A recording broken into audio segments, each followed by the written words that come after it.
Again.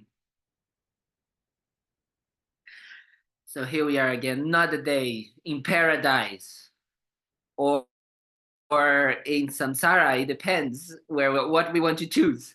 It's a choice. It's a choice. So let's do it. Let's start our our blah blah blah talk. As I say, you guys are very kind to be here listening to this blah blah blah talk. But so once we decided to come here together, it's always very important for us to start with a good motivation. Always, always, always so special. I always think that, when we think about motivation, when we start in Buddhism, when I started listening about motivation and, intention, it felt so obvious that actually we should set a motivation or an intention in whatever we do. But it's something that is so hard for us to, on a daily basis, actually put into practice. Of course, we say that the Dalai Lama always says the best thing is that when you wake up, and Lama Zopa Rinpoche has a special prayers that we should do every morning, which helps us to create that motivation, that intention when we wake up, so we can actually bring that intention throughout our day. But normally, at least for me, I can only talk about my mind. We start during the day, that motivation or that clarity of intention starts to fade away slowly. We start to get engaged into the day-to-day things, and we start to really get a bit obsessed, compulsive, obsessed with day-to-day things and how we're gonna do that, what I'm gonna eat, how I'm gonna finish this, and we ended up losing track of that initial motivation. But not only the initial motivation, but really, Lama Yeshe used to say the most important thing is not what we are doing, but why we are doing things. And the why, it is our motivation. So asking ourselves, why am I doing this? When we are too much doing so much, or we are kind of like on a busy day, or we are doing something that is, that we are not really sure, or something is bothering, always ask yourself, why am I doing this? So it's a very good way to come back to our motivation. So that's why it's so important that we start, especially what can become a Dharma activity, like being here together, talking and listening to blah, blah, blah, and, and sharing and discussing and meditating. All of this has the potential to become Dharma. But what is going to make it become Dharma or not? It's our motivation, our intention. Because Dharma actually is anything that we do to decrease our negative tendencies and to increase and enhance our positive qualities. So if we are doing whatever we're going to do this next hour and a half, that if we are doing it with this intention to actually decrease our negative tendencies, our selfishness, our self-centered, egoistic mindset, if it is to decrease that, to be how do I say, to be remedy, to be antidote for the self-cherishing mind, then we are practicing Dharma. But not only that, especially in Tibetan Buddhism, we can be in the Mahayana vehicle. We can be even further than just, decreasing our self-cherishing attitude. The Dalai Lama says something that I always like, that he says, our idea in life should be, our way of thinking should be, there's so many sentient beings, so many people, may I not harm them. And if I can, I should think about helping them. So that is the Mahayana intention. That is the Bodhichitta intention. May I not only not harm others, but may I try to help others. So that is the intention that we should try to actually develop within ourselves in everything that we do. And let's say we have incredible opportunities to practice this on our daily lives. We have so many opportunities to practice thinking about helping others and thinking about not harming others. Because as we say, effortlessly in our minds, our self-cherishing, our anger, our judgmental mind comes up, right? Something goes a little bit out of the way we want things, our perfection that we calculated everything and we thought that needs to be like this.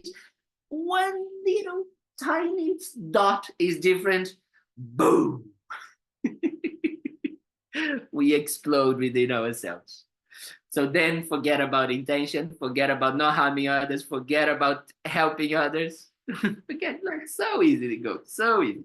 So that's why we need to cultivate a good intention and cultivate in everything that we do a positive, but not only positive, but this motivation of wanting to bring benefit to others, right? The more we do it, the easier it becomes. Not only the easier it becomes, but the more automatic, let's say, it becomes to us to immediately, effortlessly um, uh, have a generate that mindset and manifest from there. That is what we want. That is the potential that we have. And that is why we are so fortunate to be here, you know, to have those tools that are being offered to us, you know. And that's what I always say, I don't know much, I never study so much, I don't do much, I'm like very bad monk, but I have been very fortunate to receive from my teachers incredible examples and incredible inspiration that it is possible for all of us to develop this heart of enlightenment, this heart, this good heart, as the Dalai Lama says, the warm heartness. And that's what we can do. So with that, we can try to generate this motivation within ourselves. We can just take a moment to really, wow, appreciate just being here, alive, being here in this life, having a body as healthy as it can be, each of us differently, but have incredible conditions, outer conditions, even if we might be struggling with different things. Maybe we don't have a job or financially, or, you know, different things are happening in our lives. But overall, we are quite fortunate.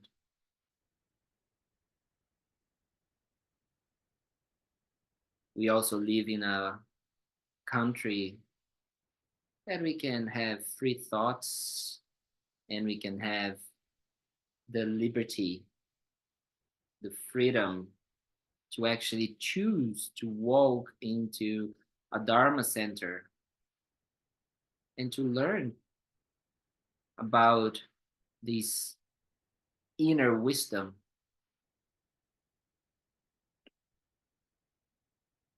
So we are also very fortunate that not only we can do that, but we have the interest and we choose to do that. That's quite special. And then that's something like, you know, Thubten Kunga Center exists. People that make it happen exist and put their effort, their time, their energy.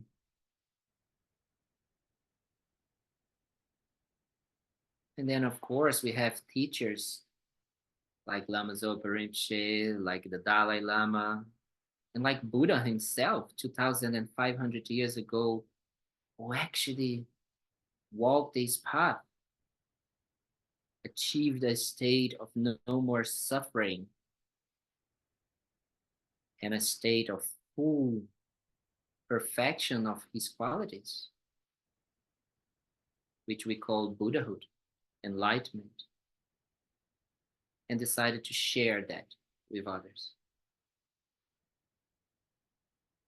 So how fortunate we are that these lineage of teachings are still available to us to learn these tools.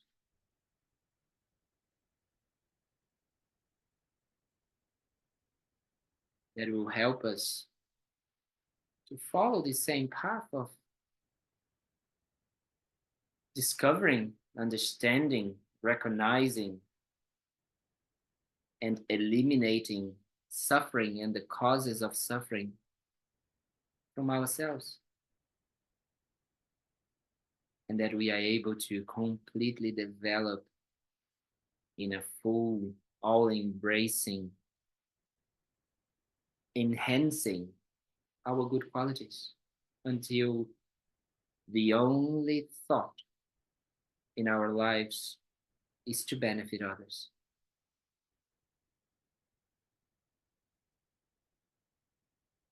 So we motivate ourselves to create this wish to do that, and that everything that we do here today, throughout our talks and conversations, may we be able to do that very soon to help others in this way.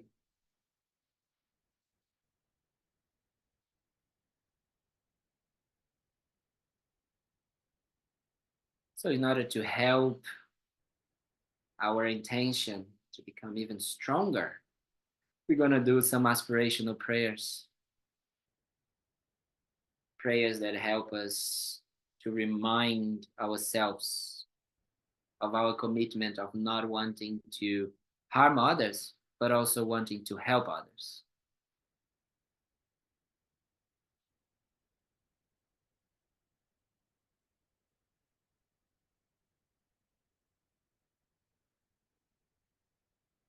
So we're going to start for those that are on at the center. You can either use the book, the golden book, or you can read it on the screen on page 35.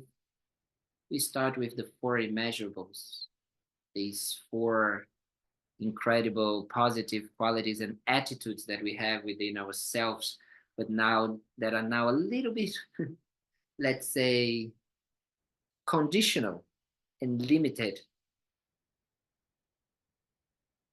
And in Buddhism, we like to go big. How do we say in America? Go big or go home, something like that. It's a very Buddhist way of thinking. You know, it's a very Mahayana Bodhisattva attitude. Go big or go home. So we need to think about all sentient beings. So that's why we need these prayers to help us to do that, to actually open our heart and our mind so we can really believe that we have this potential. Because we do have, but we don't believe it. If we believe it, then with the potential itself and the wish, then we start really doing our job. Okay? So we can start. May all sentient beings abide in equanimity, free from attachment for friends and hatred for enemies. This is the first of the four immeasurables, equanimity. Then we have the equanimity of love. May all sentient beings have happiness and the causes of happiness. Then we have the immeasurable of compassion. May all sentient beings be free from suffering and the causes of suffering. And then the immeasurable of joy. May all sentient beings be inseparable from the happiness that is free from suffering. And now we're going to take refuge, asking for the Buddhas and the Dharma and the Sangha, the three objects of refuge, as we say, to help us continue developing our wish to achieve enlightenment. The Buddha is not like a God that can come and bless us individually and say, yes, now you're going to become enlightened. Boom, not like this. But the Buddha becomes actually an object of inspiration, remembering us, reminding us that we can be completely purified of suffering and we can perfect our own good qualities. It's just there as a perfect example. That's why the Buddha is an object of refuge. And the Dharma, the Buddhist teachings, is actually the real antidote, as I say, is the antidote that we use to decrease our negativities and to enhance our qualities. So that is the real refuge. the absolute refuge. And then we have the Sangha because we are interdependent. We are needing sentient beings. We are completely, as we say, we are, His Holiness says, we are social beings. So we need others. And for me, it's one of the most beautiful things to actually be dependent on others. Wow, so special. I think the basis of humanity, if humanity could understand that we are only called human beings because we depend on each other, wow, life would be so much easier for us. So we need to remind ourselves of that. So then the Sangha comes as that, as you know, as the Lord of the Rings says, the companionships, of the path. They are our, fellowship of, of achieving enlightenment. That's what they are. They are here to help us. So we can do it. We can think about, for those that are Buddhists, they can visualize the Buddha and our teachers in front of us, as we call the merit field. And we can visualize all sentient beings surrounding us. And we're going to lead them in these prayers, So we can do it together. I go for refuge until I'm enlightened to the Buddha, the Dharma, and the Supreme Assembly. By the merits I create through listening to the Dharma, may I become a Buddha in order to benefit all sentient beings. I go for refuge until I'm enlightened to the Buddha, the Dharma, and the Supreme Assembly. By the merits I create through listening to the Dharma, may I become a Buddha in order to benefit all sentient beings. I go for refuge until I'm enlightened to the Buddha, the Dharma, and the Supreme Assembly. By the merits I create through listening to the Dharma, may I become a Buddha in order to benefit all sentient beings. Thank you, Nana, for sharing the prayers. So we're going to continue our exploration of the three principal aspects of the path. This is a text for those. Is there anyone that is new that they were not here last week? Someone at the gompa? I cannot see any hands up. No? One person? Okay. So whoever is here for the first time, you came in the best state, because talking about Bodhicitta is the most, I say, in Portuguese, we say delicious, day of the year. It's almost like eating pizza and ice cream, not together, separate, okay? But like this. It's very, very, very nice, because Bodhicitta is like honey. It's like, you can't get enough of bodhicitta. You can't get enough of thinking about others. You can't get enough of talking about compassion, about love and kindness, about, it's just so nice. It's just so good to the heart. I always say, if you want to relax, you can get, you go to massage, you go to the beach and all of that. Very good for the body. No, very good. But best thing for the mind and for the heart is bodhicitta. Is what actually brings about all peace and love and relaxation. It's almost like it starts to melt, our bodies and our minds. Best thing ever.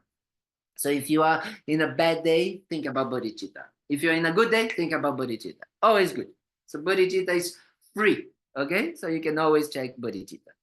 So last week we were talking about the three principal aspects, and the first aspect, which was a division that Lama Tsongkhapa, right? We talked about it a little bit about how Lama Tsongkhapa wrote this text, and he was actually explaining the entire path to enlightenment in these three aspects. I don't know if you had the chance to see the text in itself. It's very beautiful.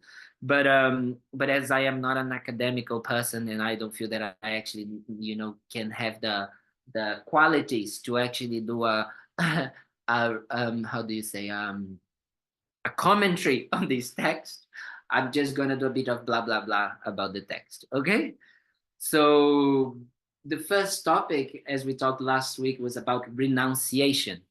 Do you remember? We talked about renunciation. Yes. So what are we renouncing? What it means, renunciation? Let's see. Anyone in the gompa first? What is renunciation? Yeah. I just unmuted it. Sorry? Somebody said eight worldly dharmas. 8 worldly dharmas. Very good. Someone else? Giving up wrong view. Giving up Wrong view. Wrong view. Very good. I have very academical people in the gompa. I like it. They are very, very good. Online, Claudia, you wanted to say something? Yeah, last time I think Elaine said a definition that I was really surprised. I really liked it. She said, "We renounce what we place on the object," and I thought it was so concise, so simple, and really interesting. So thank you, Elaine, if you're there. Or yeah, Yes, it's a very good way of describing what we are renouncing, because we are, and someone just said we are renouncing wrong views. That's exactly what we are doing. When we are imposing or we are projecting, our perception, our completely deluded, wrong, and hallucinated, as Rinpoche used to say, when we are projecting all of this into the object, that's when we start suffering. And that is what we need to renounce. We need to renounce that idea that whatever we are perceiving, it's coming from the side of the object. It's coming from, there's nothing to do with our vision and our perception of things, right? Because that's how the 8 worldly dharmas comes about, as Roy, I think was Roy has said, right? The 8 worldly dharmas, they only arise, the wish for gain, the wish for fame, the wish for, good reputation, the wish for pleasures, instant temporary pleasures. They only come because we believe that these things are what is going to bring us happiness. That is the real issue, is the wrong view on what actually brings us happiness and what brings us suffering. That is what we are trying to actually renounce. That is what we are trying to completely eliminate in our minds. And that's when we need to understand that right now we are completely under the influence of these wrong views and these what we call, ignorance.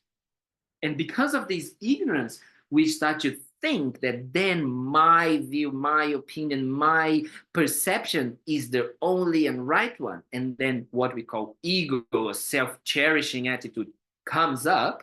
And because ego wants whatever he wants, whenever he wants, right here, right now, then we just develop attachment and we develop aversion to things that are against what I want, right? So we start to suffer. That's how suffering starts. So then because of these aversion, this attachment and this aversion, all of the other negative mindsets come about, right? Frustration comes from anger or aversion, right? And then sadness and depression, all of these are also objects of aversion or anger. And then out of these attachment comes pride, comes jealousy, all of these things that are, as I said in the beginning, so natural, so spontaneous to us, right? It's just so easy to see how it comes like this. Boom. We don't need to do any effort. We just need an outside circumstance that triggers, and then our minds have those wrong views stored in our computer of consciousness. It's just stored over there, that immediately when we see it, we think it is the same experience we had in the past that made us suffer. So immediately we project and we say, this is bad, I'm gonna suffer. So that's how it goes. And then we just continue to suffer again and again and again and again and again and again. And not only we continue to suffer again and again, but we are enhancing that suffering because we continue seeing in this way. Does it make sense so far? Yes? You guys following? Yes?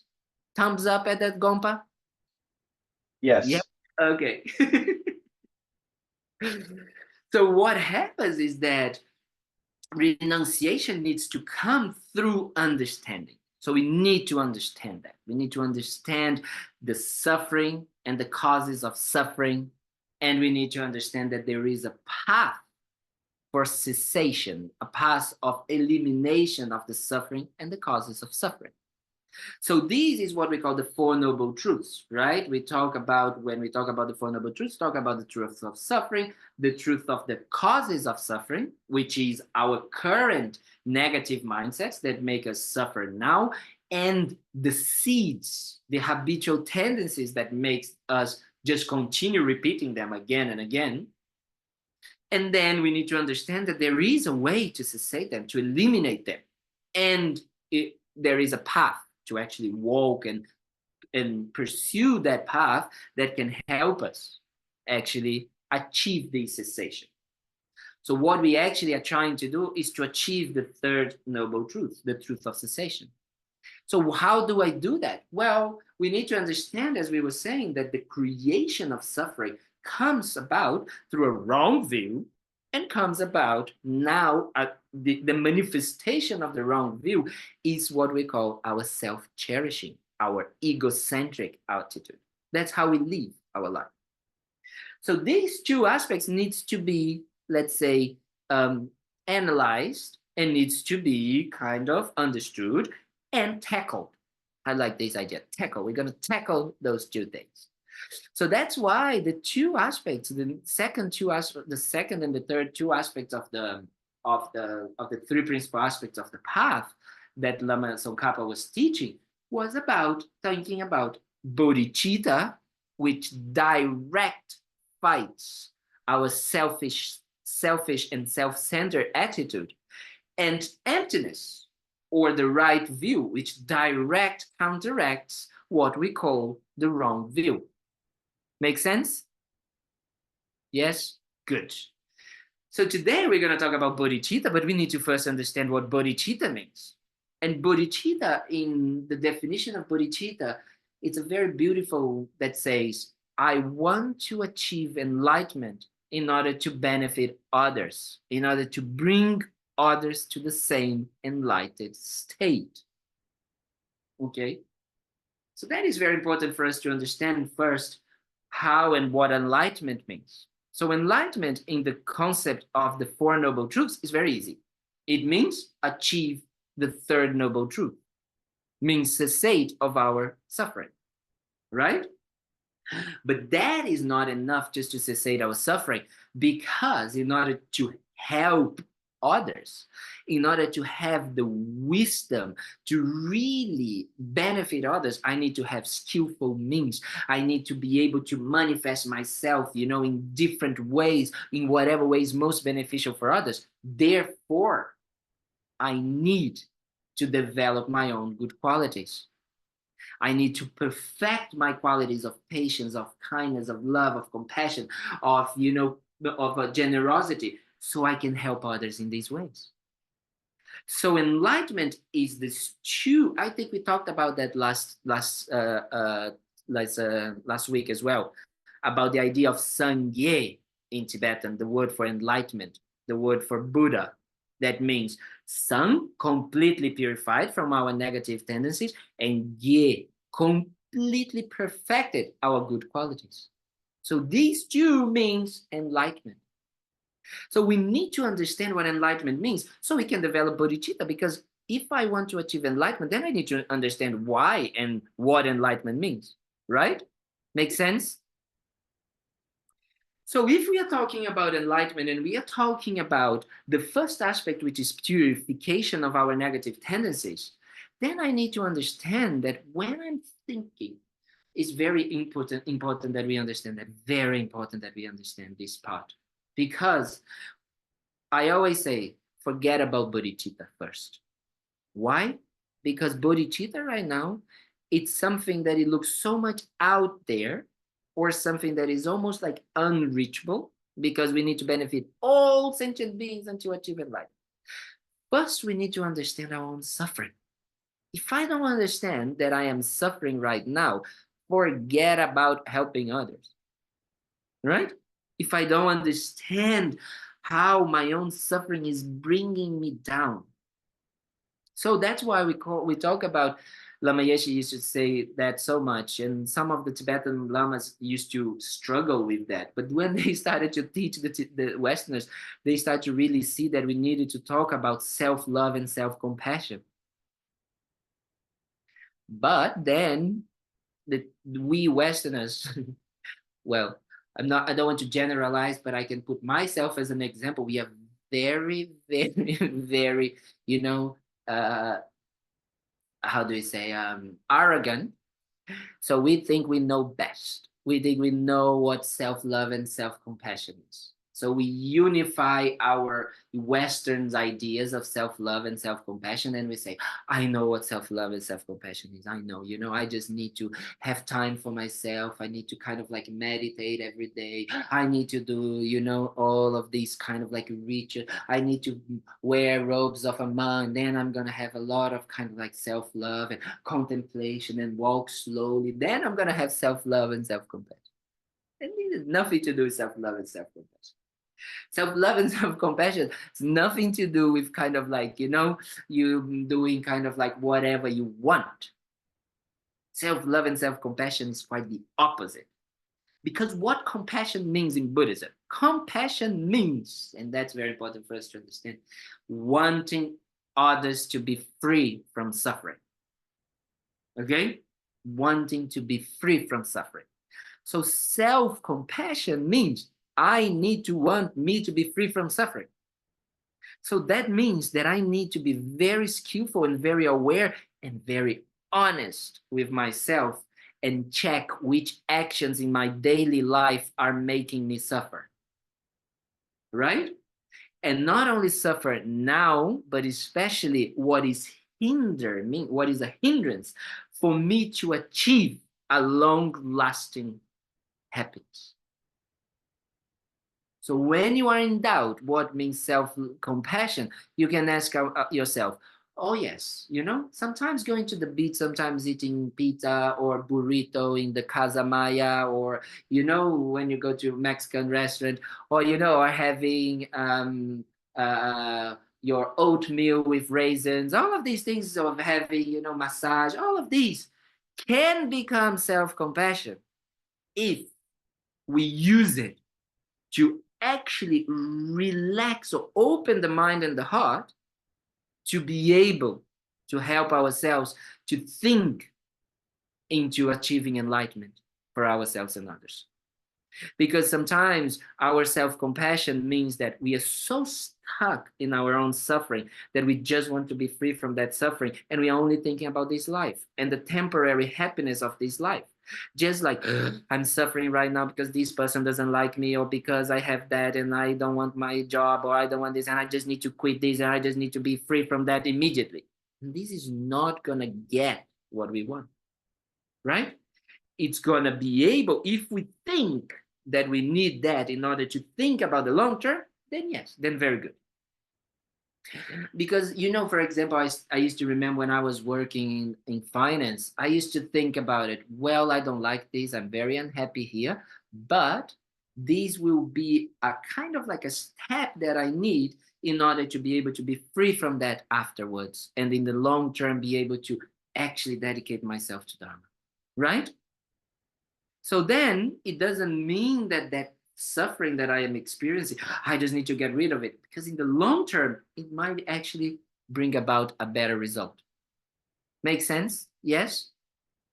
And self-love is the same thing. Self-love means wanting to be happy. And then we need to discuss, as we have been discussing many, many times, what happiness means. Because happiness is just not having a temporary pleasure, a satisfaction that comes from, eating a good pizza. That is, let's face it, a very low level of happiness. We are human beings. We are smart people, We have an incredible potential to live more than just a, animal that just have a little bit of food, rest and sleep and go and walk around, pee, caca, and all of this. We can do more than this, right? So happiness can be a state of mind. Happiness can be a mind state of pure bliss. that doesn't go away. It doesn't matter what happens outside. Happiness can be, as I say, all embracing and all encompassing all qualities, all encompassing all qualities. So it's full of joy, it's full of love, it's full of kindness, of compassion, of patience, of joy, of generosity. That's what actually love is about. So we need, and that's why self-love is so hard, to start making choices that will bring about us that instead of just a very short-term satisfaction, right? So we need to understand these aspects. Otherwise, it's going to be extremely difficult for us to think about benefiting others. And this is, so self-love and self-compassion needs to come from first that understanding, what actually compassion and love means. And for that, we need to understand also how our current situation brings about suffering. We need to understand how a selfish, our egocentric mindset brings about suffering. For example, you know, when you are in a situation when you're just thinking about you and wanting to just get what you want and how you want, and how do you feel good? Do you actually feel relaxed and, you know, kind of like spacious and calm and peaceful? Do we? Because I think that we need to understand that when we are only thinking about ourselves, we need to, as we call, this is one of the paths that we say about for developing bodhicitta, for developing, you know, compassion towards all sentient beings. It's really trying to understand the disadvantages of a selfish motivation. We need to understand that. That's why I always say is that, you know, the three types of wisdom are so important. We need to understand that. We need someone to sometimes tell us that, even though we might experience, but it's good to hear and to read that, oh my God, just thinking about myself really, really, really creates problems for myself and others, right? So that is a point that we need to bring in our daily contemplations and our daily lives, to check when we are being selfish and to check how we are actually becoming selfish. And how selfish, instead of bringing about the result that it tells us, you know, of, oh yes, if I just, you know, take care of myself and if I just think about me, then I'm gonna be happy. That's, I think, easy to check, right? It's easy to check that just doing that doesn't bring about the happiness that we actually want. And then by understanding this, we come to understand the basis of developing developing bodhicitta and developing the great compassion, which is encompassing every sentient being, which means equanimity. Remember, we did the prayers now about the four immeasurables, and the first equanimity, that's why I like to start with it. The first immeasurable is equanimity. And equanimity means that we need to start understanding that the same way we want to be happy and we don't want to suffer, all sentient beings want the same. And that is already, I think, a puzzle to our mind. Our minds already start to get a little bit like, what do you mean by that? But those people who are killing others, who are doing this, how can they do that? They are bad by nature. You know, they are bad people. That's how we do it. It's hard for us to comprehend and to understand that actually those people who are not right now in this world killing others and doing very bad, negative things to others are actually wanting to be happy and not suffer, just like us. It's hard. It's hard to understand that actually they are in much more suffering than other people. They are sometimes, much more suffering because they are much more deluded in understanding how to be happy and how to be away and eliminate their suffering. They are actually engaging in actions that are going to create more and more suffering for them now and in the future. So in this way, they are just like us, because that's what we need to do. That is our job. Our main job is to recognize in our daily lives what we are doing that makes us actually suffer now and create the causes for suffering in the future. These people as well, but they don't have the tools and they are very deluded. But that doesn't mean that they are bad people by nature. They are just engaging in bad actions due to their negative mindsets and the habitual tendencies being so strong in their minds. How do you feel about that? I want to hear a little bit about this, because that is always a big topic. Equanimity, how to develop equanimity towards these people that we feel are actually creating suffering for ourselves and others. Online people, someone wants to start? Yeah, in this political climate, it is very difficult to practice equanimity because we're getting bombarded with judgment. We are getting bombarded with what? Sorry, Bob, I couldn't hear. We're getting bombarded with judgments. Yes. I mean, it's hard to escape it for 1 minute, but that's what we're hearing about every moment. Yes. Yes. Yes, because we have a tendency to think that outside expression or manifestation of people, it's what defines if something is good or bad, right? And that is something that sometimes, and I'm not criticizing here, has a lot of connection with our sometimes Christian background, the right and wrong of actions. We do have that in Buddhism as well, what we call the 10 virtuous actions and the 10 non-virtuous actions, right? I don't know if some of you already heard about it, but we talk about the 10 non-virtuous actions, like killing, stealing, and sexual misconduct, which is actions that we do with our body. And then we have things like, lying and gossiping and, and divisive speech, which are actions we do with our speech. And then we have like things that we do with our minds, like covetousness and, yes, all the self-cherishing, the wrong views that we have. All of these are seen as kind of like negative actions. However, the Buddhist explanation of those is why this is bad is because how it brings suffering for ourselves and others, and how this creates the more and more negative tendencies in our minds that will bring about suffering more and more. So it's not because someone said it's bad, because you need to experience how that is bad for you, right?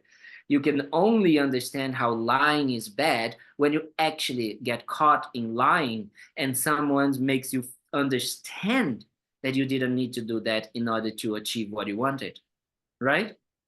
So we need to have that understanding. And that is why in Buddhism, we say the motivation is so important. Because sometimes people can be doing things that we see it as wrong, as we see it, oh, this is bad person, especially like, oh, this is like me, very bad monk. But me, I'm very bad in by itself, not because of only the outside, but oh, he didn't do the prayers or something like that, But you can think about it and see that it's like, oh, just doing that is bad. We don't know. It depends on the mind of others. We don't know if that person is an enlightened being and can actually create a situation that will help you think in a different way, in a different perception. So that's why when we are seeing these situations around the world, and right now we are bombarded, as you say, of these ways of thinking, these negative ways, we need to check, really check. Because these people might not be doing this, and definitely they are not doing that because they want to hurt themselves and normally, you know, they don't want to think that this is what's going to make them suffer, but because they wrongly believe that this is going to make them happy and be free from suffering. And that is the difficult, because we need to understand ourselves, and then we need to do our own homework and look into our lives. What are we doing to ourselves that is actually creating that? You know, it's easy, some things that we can see that we do that is negative for ourselves. You know, for example, it's easy nowadays to see how smoking is bad for you, even though we might know some of people still do it. Or it's easy to know how, like, becoming, you know, getting any type of addiction to drugs or to kind of like alcohol, it actually fogs the mind and doesn't allow us to actually perform our lives and, you know, do things in our daily lives that can be beneficial for ourselves and others. Or we can see how when we are too attached, or we are kind of like grasping, and, you know, that we are confusing love with attachment, how that creates suffering, right? That is very important. So we need to observe our own lives and stop being the judge of everybody, of what is good and bad in this world. That is the Buddhist approach.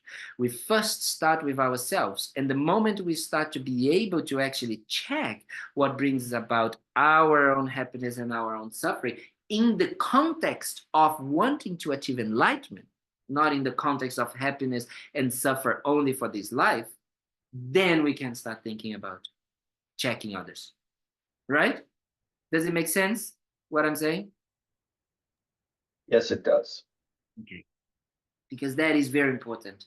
You know, I feel that especially for the Western mindset, we have a tendency, especially me, like, you know, I'm a disaster. I feel that, you know, we need to be the saviors of the world, you know, and especially when we start thinking about bodhicitta and we like, oh yes, benefit all sentient beings. Oh yes, that's what we need to do. We need to have that, but we need to have wisdom.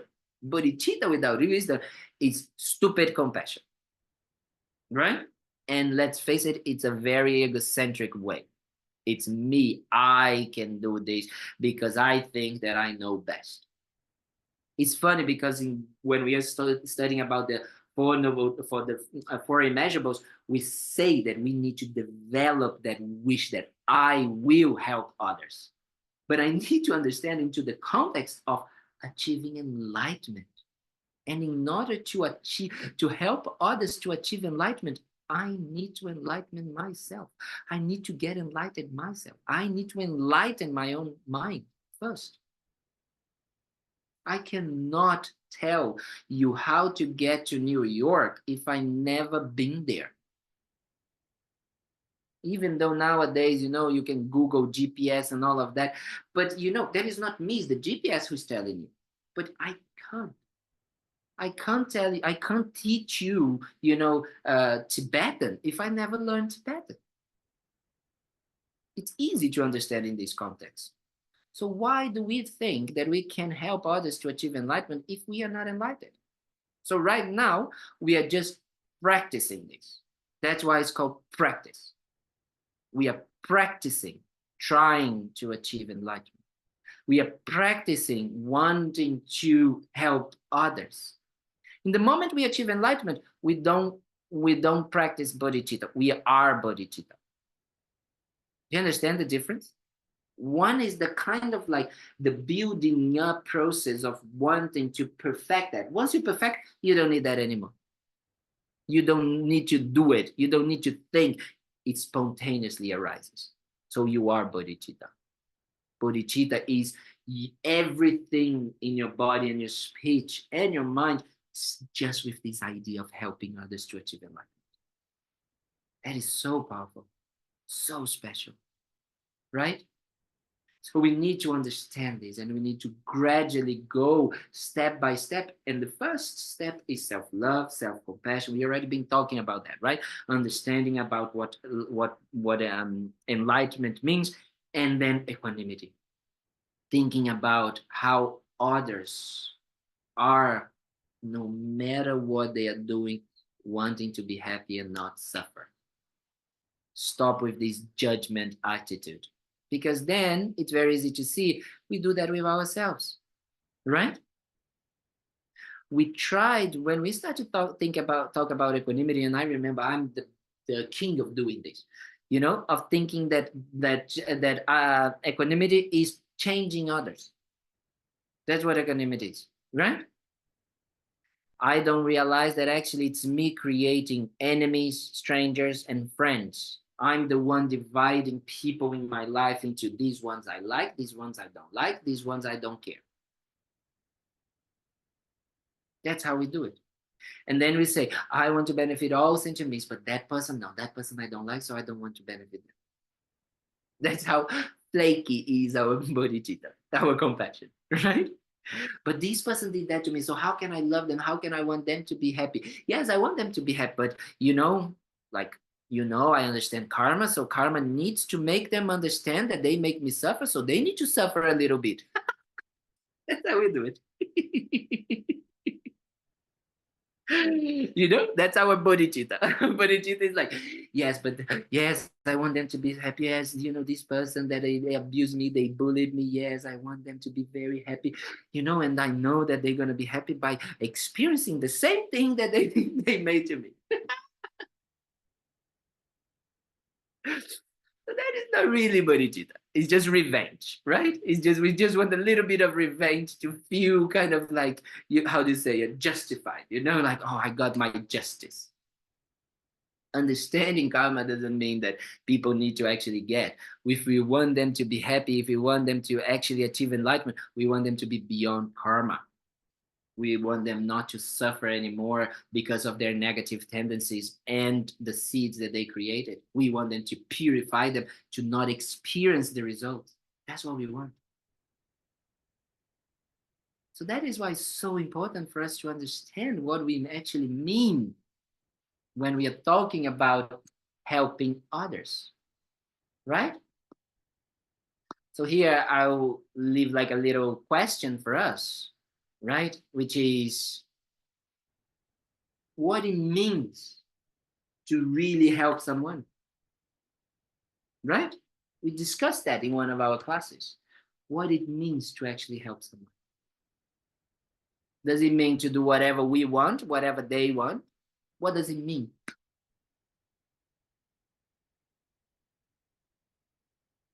Bring Nana? them to enlightenment. Sorry? To bring them to enlightenment. Definitely means that. Definitely helping someone means bringing them to enlightenment. So that means that we just do whatever we think it is the best for them, whatever they think it is the best for them. How do we make this decision? So I would It's say impossible. that just to be there for somebody, not thinking about anything, not looking for something for myself, not looking forward for the next moment, just be there. That's it. But That's what I would say. would just being there be actually helpful? How would that be helpful? Well, I would say if you're present, like really present mindfully in the moment, then yes. Mhm. Okay. Someone was going to say something else? You have to be clairvoyant. Definitely, that is one way to really help others. Definitely. But more than just being clairvoyant, what we need to actually start thinking, what we need to start thinking when we are helping others. Wish them to be happy. Yes. I ask you a question. What would help them? What does it mean to help? What does it mean to help? Exactly. What does it mean to help them? That is the question. Introduce them to the Dharma. Definitely it can help. But you know, some other religions can help others very much as well. Yes, I realize that everyone has your own, everyone is unique and everyone has their own journey. So everyone has their own story.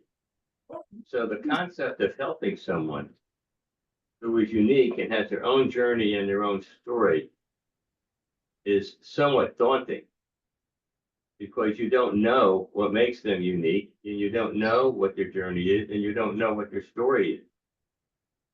I'm not being negative, I'm just describing my own experience of this. But how this will help them realizing that? Because then I feel that what we need to understand is we need to focus on our own journey. And that is the real problem. Because when we think about others, helping others, we are forgetting the main point, which all of you, maybe just Jack pointed out a little bit, which is, I want to achieve enlightenment. So helping others needs to be about me getting enlightened. Do you understand that?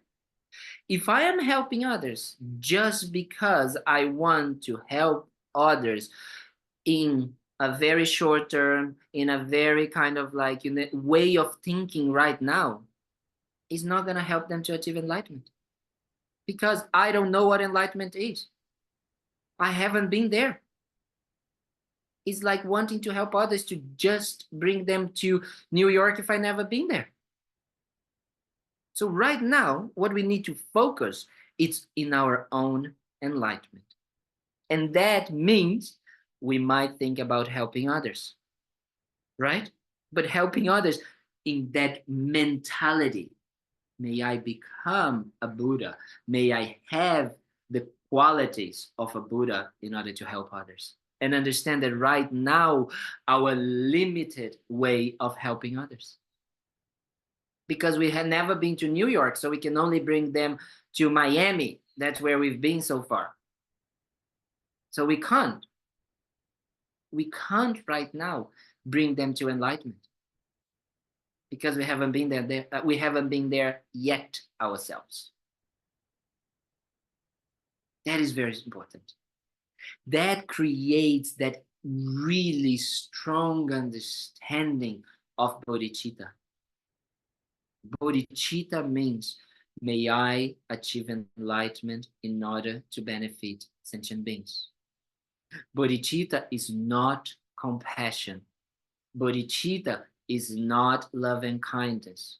Bodhicitta is not equanimity.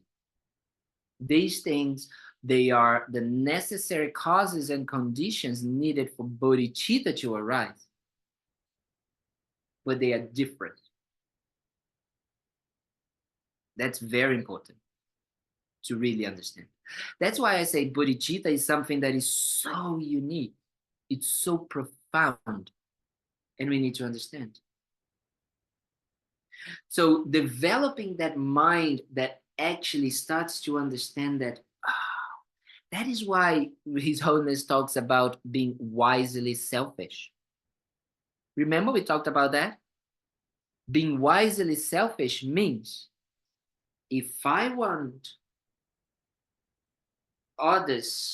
to bring others to enlightenment, I need to enlighten myself. So whenever I am with others, I need to develop that wish within myself to achieve enlightenment. And I know that achieving enlightenment means, we go back to what achieving enlightenment means, decreasing my self-cherishing and understanding the right view. So if I have these two aspects within myself when I'm going to help others, then I'm bringing them and myself closer to enlightenment. Make sense? Yes? Yes, it does.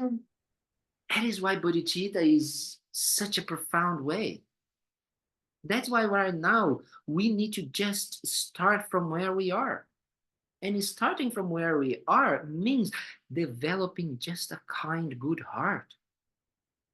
If we can just do that in this lifetime, wow, that is absolutely amazing already. If we can just put into practice what we've been talking about, these two aspects of really not harming others and wanting to help them, that is already enough. So we go developing this and we go developing the understanding of emptiness, the wisdom aspect. And these two together is the mind of enlightenment. That's what we call the two types of bodhicitta, the relative bodhicitta and the absolute bodhicitta. The relative bodhicitta is just the means and the ways that we actually develop to achieve, to wanting to achieve. Is the aspirational bodhicitta we call. We want to aspire to achieve enlightenment. So everything that we're going to do is going to guide us to that way. So that means that if I need to help someone, instead of just giving, right now, something that they might want, right? Let's say, you, like as Nana said, oh, someone is coming and, just being in their presence. And let's say that they are there complaining about something, and they are just there saying that every single sentient being in the world, and that people around them is wrong, and this person is bad, and this is that, and you're just there for them, as you said. That not really bodhicitta, right? Because this person, what is they are creating in their minds? Just negative tendencies, just believing that things outside is actually the blame, that everything is happening outside, that they don't have any responsibility for the situation. They are increasing their negative tendencies. They are creating seeds that are negative. Not very good. If we can, then we need to think about what can we need to start helping them to decrease that. And then if we can help them to think about how to benefit others. That is bodhicitta, right? And we do that with the intention to my self-cherishing decrease. Because maybe I'm tired, I don't want this, I want that, but I'm there in order to train my own mind. You understand? Makes sense now, Nana? Yes? Yes. Claudia? Yes, so in reference to what you guys said about being there in the present moment with that person, and that person being complaining, like one thing I think about is, like, for instance, let's say this person has undergone lots of like neglect and lots of abuse and lots of injustice and has been like hurt by many people, right? For that person must be incredibly hard to develop even the tiniest amount of compassion for someone else, right? And I think, how can you expect someone to be compassionate by default without first letting them talk about their own suffering? So in my view, I would first let them express themselves, express why they are angry, why they feel unvalidated, because through expressing it, then you can gain some understanding on yourself. And then from then on, then this person can process all this. But like there is a fine balance between like talking about it and expressing it to understand it, or dwelling on it and becoming a spiral. If What that is going to makes sense. decide what you're going to do with that? What is going to be the deciding factor if you're going to do this approach or other approach? Well, I mean, I guess let's say hypothetically it's a friend of mine who I've known for some time, and if I know that this person has been coming to me with the same issue over and over and over, then I would take a different approach. But no, it doesn't matter, Claudia, wait. Doesn't matter who it is. What is going to define if you're going to take one approach or the other?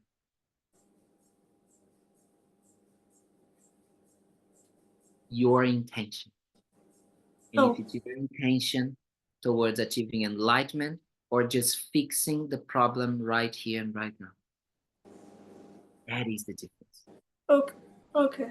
That is why I'm saying, what I'm trying to say is not very, one of the things that we need to understand about practicing Dharma, which is so beautiful, there is not one way. And whatever example that is given, it doesn't and it shouldn't be taken as the only or the right way. What we need to understand is that if we have the intention to help others to achieve enlightenment and to bring ourselves to enlightenment, we can be free to do whatever it takes. Do you understand? So it doesn't matter if that moment we need to listen to that person, the moment we need to cut that person, the moment we need to say, bah, bah, bah, bah, bah, it doesn't matter. We are free of our own restrictions or our own ideas of what is right and wrong. Because it's not about us. Do you understand? It's not about how I think it should be the process of that person to achieve. It's not about that. It's about me wanting to achieve enlightenment and checking my own self-cherishing and my own arrogant mind, my own wish for attachment, my own wish to not the old eight worldly dharmas, checking how whatever I'm doing is not becoming this.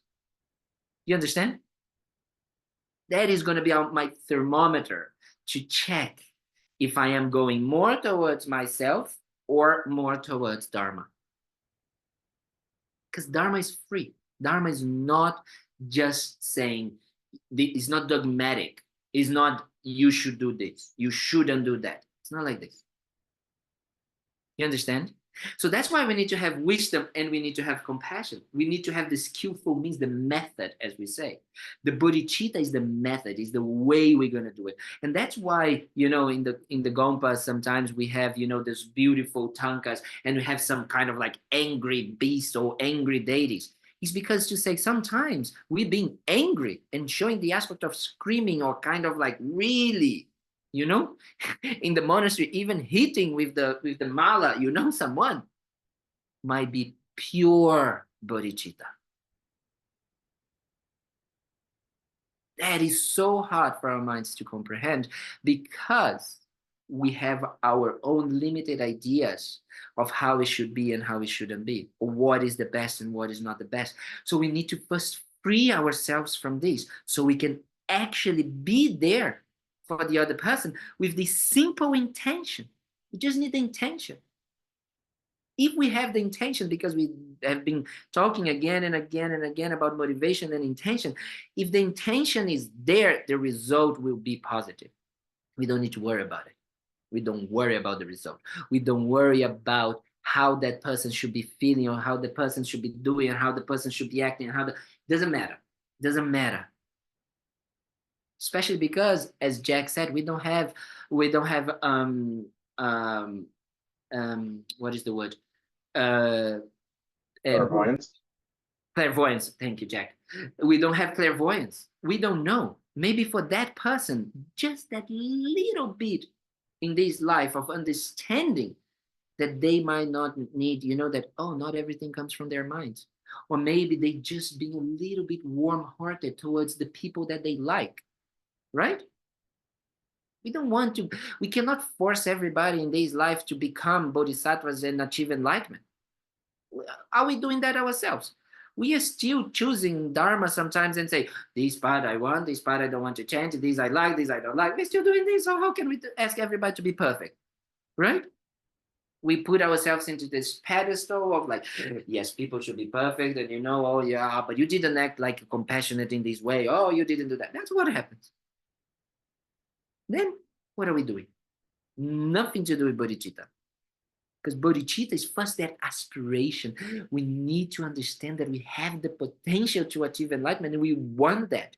And that means that I'm going to put everything in my body, speech, and mind, everything that I do in my life to see that, how I can decrease and let it go of my negative tendencies and how can I improve my positive qualities.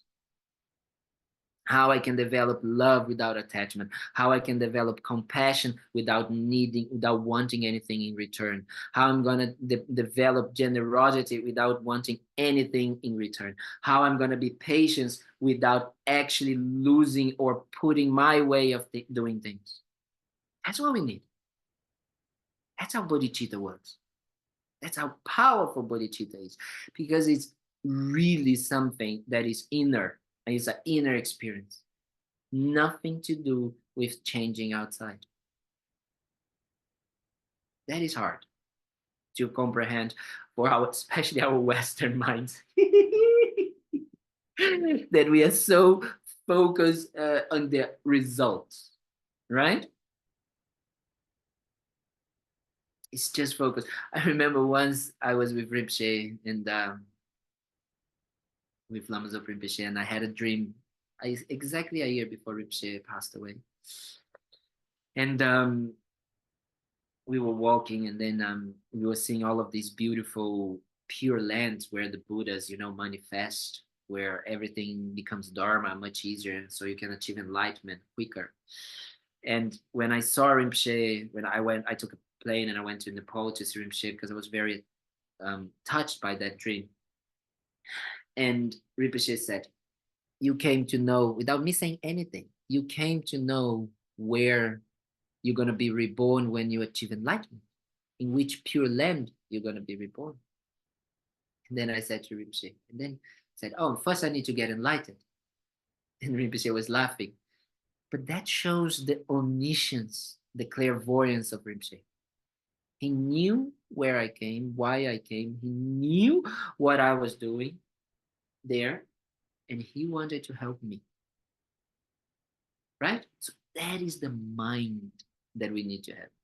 We need to have the mind that understands that it's not about this life and about what we want, about, oh, yes, you came because you want, should I go here or there? Should I do this or that?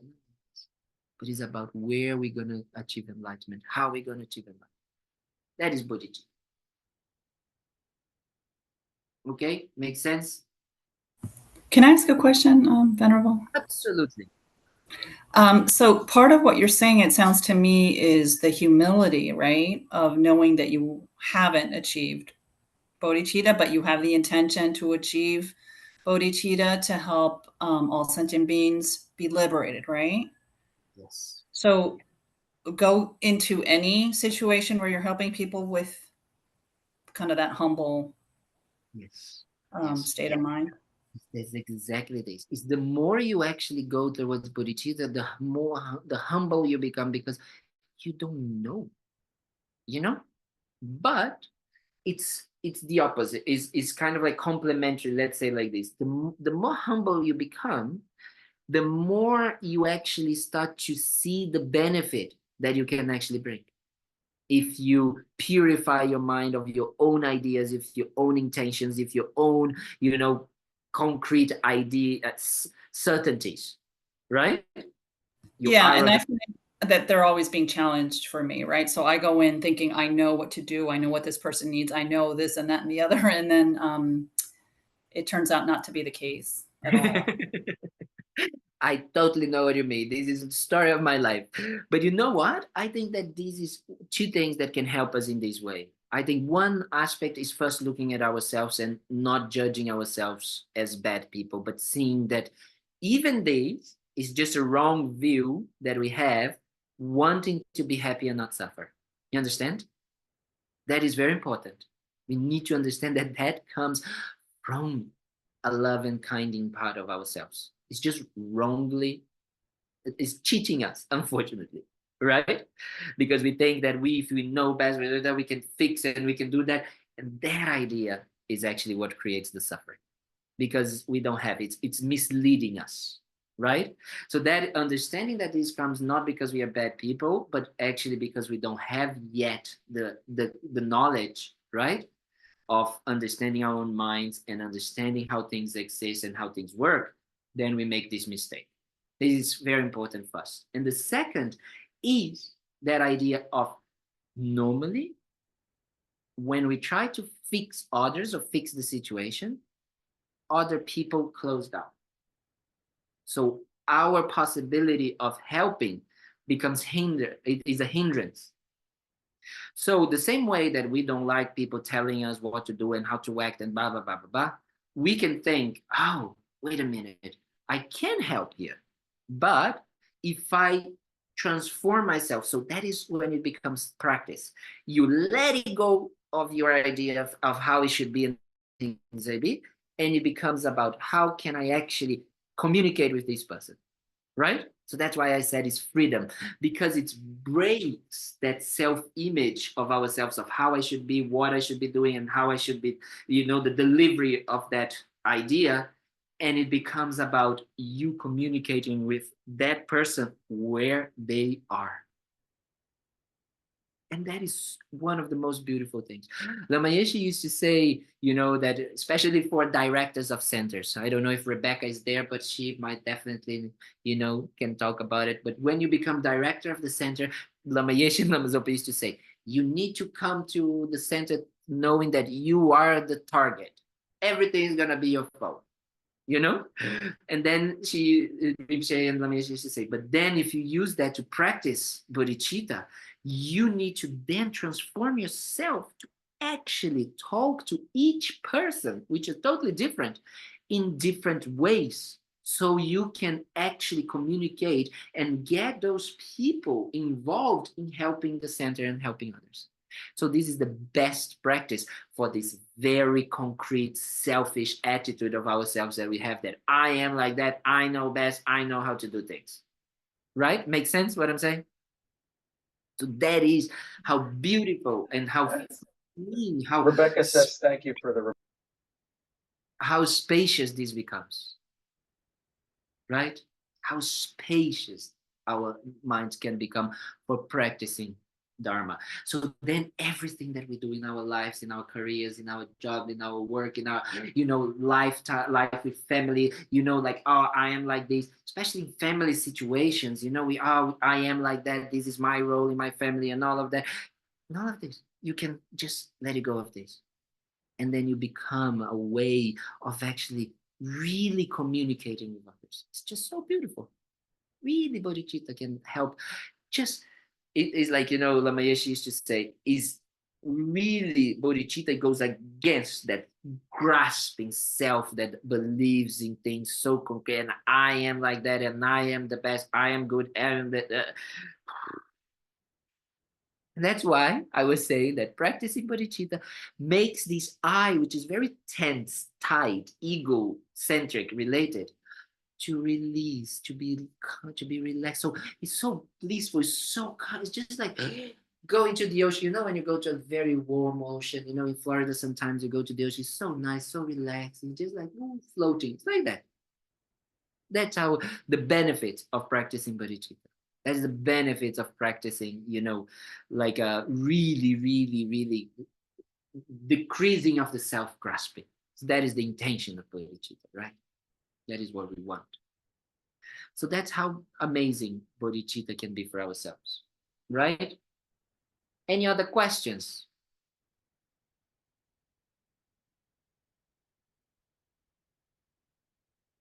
Because if no other questions, I'm just gonna, we're gonna finish a little bit more, but is that understanding, it's understanding how our tight mind, our self-centered mind, our, ideas of right and wrong, of this is that, me, just about me, that we do. If we really start to loosen up, to really relax, and to have a vast and really spacious mind, understanding equanimity, understanding love, compassion towards ourselves, towards others, then bodhicitta starts to arise. Because bodhicitta is a dependent arising, right? It arises in dependence of all of these mindsets of compassion, of wanting others to be free from suffering, wanting me to be free from suffering. It comes from the mind of love, of understanding that if I actually can help others, and in the best way of helping others to be happy is actually developing, understanding of emptiness and completely eliminating self-cherishing attitude. That's how I'm going to be happy. So with these two together, then I want to achieve enlightenment, because that is what enlightenment is.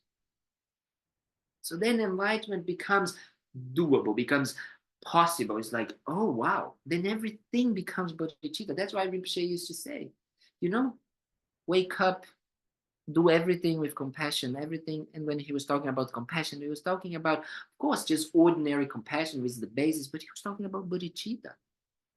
If we put in our minds the wish to achieve enlightenment, to be free from suffering, to have that vast mind full of qualities, then whatever we do is going to create the potential to achieve that. Don't worry about the result. Rinpoche used to say, if you just meditate on bodhicitta and develop the right view, even if you don't want, you achieve enlightenment. It's cause and effect. We cannot, we cannot, how do you say, escape it. That's how special it is. So in our daily lives, we can definitely develop that mind, but we need to remind ourselves because it's just so the opposite of our current mind.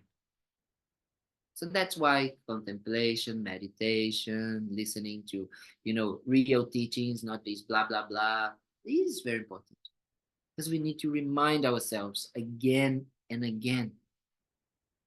And that's why, I feel that some people, actually, I feel that is like, I know many people that, they kind of like, they are bored with their lives, or they are kind of like, don't knowing what to do, or they are depressed, or they are kind of like, wanting to have this or that, or kind of like, it's just, the answer is bodhicitta. The answer is thinking about benefiting others. If you do that, depression cannot arise because there's so many sentient beings and then your own suffering that you need to actually tackle, that you need to understand by not following that selfish mindset anymore. And this is already full-time job. Not following our self-cherishing, not following our negative tendencies, becoming aware and discerning what is negative and what is positive is already a full-time job. So, when people say, oh, I just get bored, I don't know what to do in my life, or yeah, my life is very good, I have this, I have that, yeah, but I'm still not happy, because you're not thinking about others. You're not thinking about bringing others to enlightenment. That's what we do. That's how it is. We need to wanting ourselves and others to achieve enlightenment. Then life becomes simple, the life becomes full, then life becomes a lot of hard work, but joyful hard work. So that is how it is. That's how it really is. Okay. Okay, Claudia, last questions before we do prayers. Sorry. So if I understood correctly, do we essentially, so the way we have to think about it is like we exist and our existence has to be essentially for the purpose of achieving enlightenment. So everything I do, whatever in my existence, has to go towards that goal, right? Yes. And right now, this is not how we think. So that is the practice. It's transforming the mind so the mind effortlessly becomes that. Right? So that's why we need to understand where we are. We need to understand how we suffer. We need to understand how our minds create the causes of our sufferings, our negative tendencies, our, and continuous seeds that we plant in our minds, our negative karma, that we continue doing, the way we can actually, the way that this creates our self-cherishing, that this creates, that comes from our self-centered attitude, that this comes from our self-grasping from this wrong view. So we go slowly, this step-by-step process, then we develop, then we go training in compassion, we go training in patience, we go, because these are trainings right now. The Buddha doesn't train. The Buddha doesn't, need to make prayers for developing bodhicitta. He's already have bodhicitta. But he does, and that's how the kinds of our gurus, they already have these, but they do it in order to help us to do that, right? So they help us to develop those mindsets. And that's why next week we're going to talk about understanding how reality is. And reality means, understanding emptiness. So next week is going to be very nice as well. I'm going to be totally all over the place. So you guys are going to have to help me, but it's going to be so much fun because I don't know anything about emptiness, but we just discuss emptiness. Okay?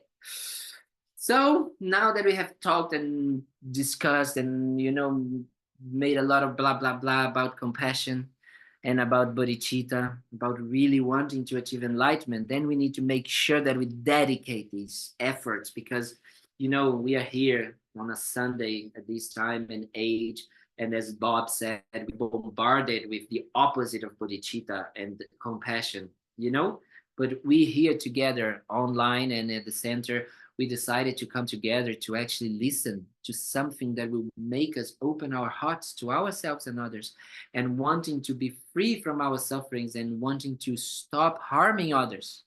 And not only this, but we want to help them. And the best way to help them is for us to achieve enlightenment, to have the qualities of the omniscient mind, as Jack said, and to have all the qualities of effortlessly manifesting love and kindness and compassion and wisdom to help others so they can develop those qualities in themselves. So if we understand that, then whatever we've done today, it's an incredible and very powerful activity, very special. We just accumulated a lot of merits or positive qualities. We just did that for these past 1.5 hours. So special that in this time and age and Sunday, we stopped our lives to do that. We need to really, really, really see this, that this effort that we've done is very special. So because of that, we should not just waste and say, okay, so now I am special and I've done that and I'm not going to do anything with this. Then waste. Then we make everything clean and then we get dirty again. So that's why we need to do dedication. Dedication is to make sure that we remember that all of these efforts, it is in order to help others to achieve enlightenment. So that's why we do these prayers, because these prayers are like the same of the aspiration prayers at the beginning. They help us remember that all of this is to the kindness of others. We are here because of the kindness of others. And with that kindness and with our own efforts, we want to help others to achieve the same state of enlightenment. Okay? So that's what we do for dedication.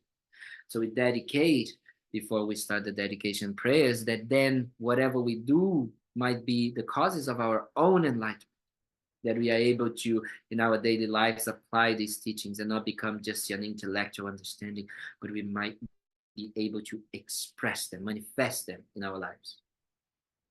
And not only that, but we are able to also, help others to be completely free from their suffering.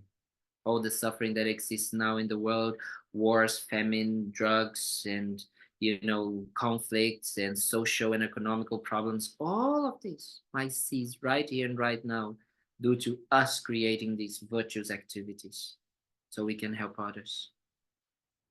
All of the natural disasters happening right now also might be completely eliminated because of people developing love and kindness in their mind.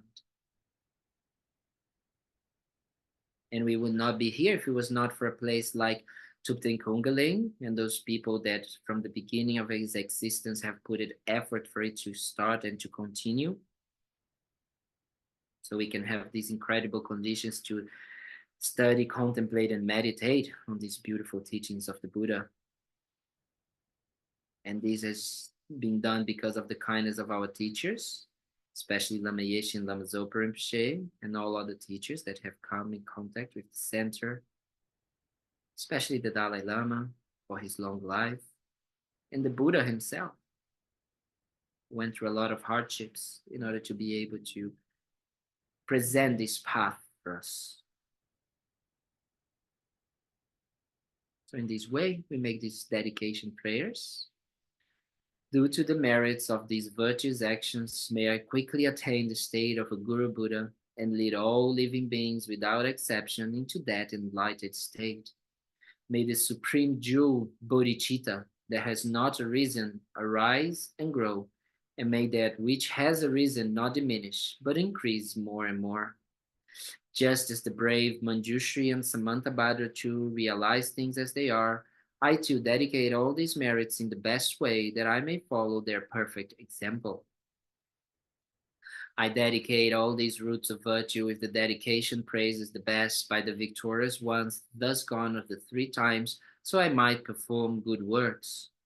I dedicate whatever virtues I have ever collected for the benefit of the teachings and of all sentient beings, and in particular for the essential teachings of perfect, pure Losandrapa to shine forever. And now we're going to do the dedications of Shantideva, 246.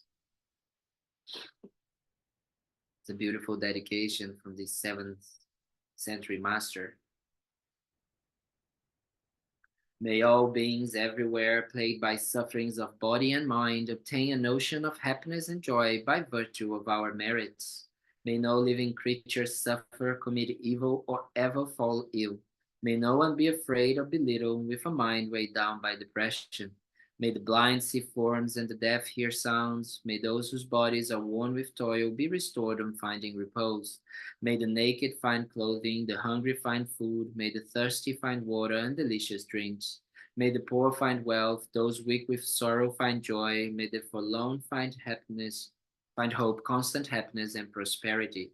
May there be timely rains and bountiful harvests. May all medicines be effective and wholesome prayers bear fruit.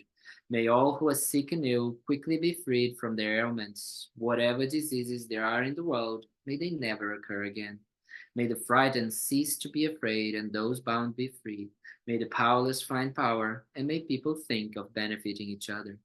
For as long as space remains, for as long as sentient beings remain, until then may I too remain to dispel the miseries of the world.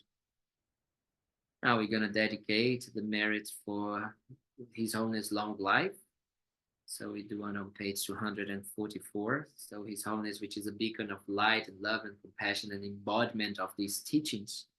So he can continue really not only inspiring ourselves, but all sentient beings. In the land encircled by snow mountains, you are the source of all happiness and good. All-powerful Chenrezig Tenzin Gyatso, please remain until samsara ends. And now, in order to finish, we do the dedication prayers, the swift return prayers for Lama Zopa Rinpoche, our precious teacher who passed away 1.5 years ago, and who, for the sake of our own good, for our own enlightenment, we need help.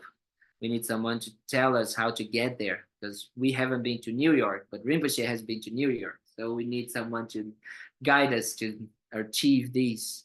So then we're going to do a special dedication prayers so we can actually achieve this state. So Rinpoche can come back and continue teaching us, guiding us, and all sentient beings. Did you find it, Nana? Oh, yes. Thank you so much. Peerless teacher and assembly of the children of the victorious ones, Shravakas and Prateka Buddhas, victorious Losam father and sons, along with the lineage masters, all the objects of refuge of infinite lands, please bestow the virtue and goodness of accomplishing this prayer here and now.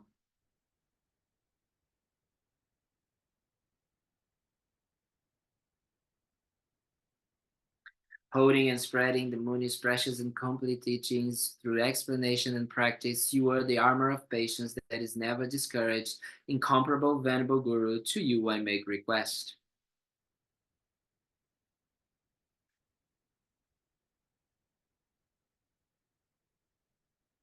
While striving single-pointedly for the sake of the victorious one's teachings, the sole gateway through which all benefit and happiness emerge, and from other living beings, you suddenly departed to peace. What a great loss. Nevertheless, through the undeceiving truth of the blessings of the oceans of the three jewels and the great ways of Bodhichitta of the children of the victorious ones, may the smile of a reincarnation swiftly beam in glory for fortunate disciples.